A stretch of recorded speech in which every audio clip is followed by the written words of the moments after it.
Loop band एक्सरसाइजचा आपण demo पाहिला. आता त्याच्या पुढचा एक्सरसाइज सांगते आहे. बघा, अशा पद्धतीने आपल्याला हा जो बँड आहे तो गुडघ्यांच्या वर 4 बोट वर घालायचा आहे. याच्या आधी सर्वात पहिल्यांदा जेव्हा मी लूप बँड एक्सरसाइज दाखवलाय तेव्हा हा बँड कशा पद्धतीने घालायचा हे सांगितलेलं आहे. तर हा आपल्याला गुडघ्यांच्या वर 4 बोट घालायचा आहे. त्यानंतर हे जे आहे ही उशी आपल्याला पोटाखाली घेऊन करायचं आहे. कुठलीही बँड लूप बँड एक्सरसाइज करताना उशी ही पोटाखाली घ्यायचीच आहे. एवढं मात्र लक्षात ठेवायचं. कंटाळा करायचा नाहीये की अरे नाही घेतली तर काय होईल, असं नाहीये. कारण त्याच्यामुळे आपला बॅकला प्रॉब्लेम येणार नाही आणि म्हणून ती उशी घेणं खूप गरजेचं आहे. तर अशा पद्धतीने उशी आपल्याला पोटाखाली घ्यायची आहे. त्यानंतर आपल्याला एका हातावर आपलं डोकं ठेवायचं आहे. उजव्या हातावर आपण आपलं डोकं ठेवलेलं आहे.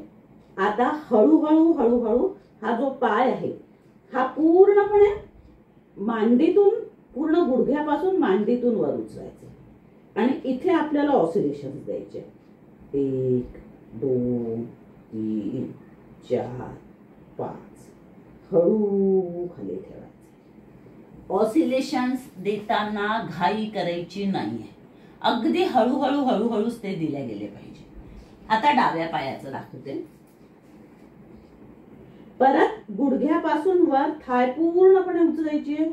हा 90 डिग्री मध्ये गेला पाहिजे. 1 2 3 4 5. हळू ठेवायचं.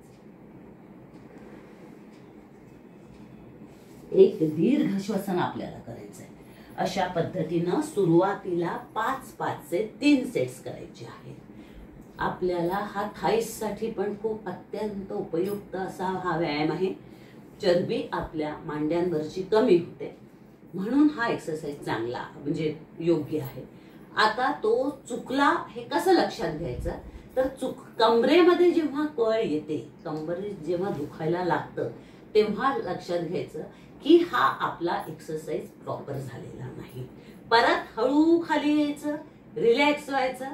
परत गुडघ्यातून पूर्ण पाय मांडीपर्यंत वर उचलायचा आणि मी ज्या पद्धतीने ऑसिलेशन सांगितले आहेत त्या पद्धतीने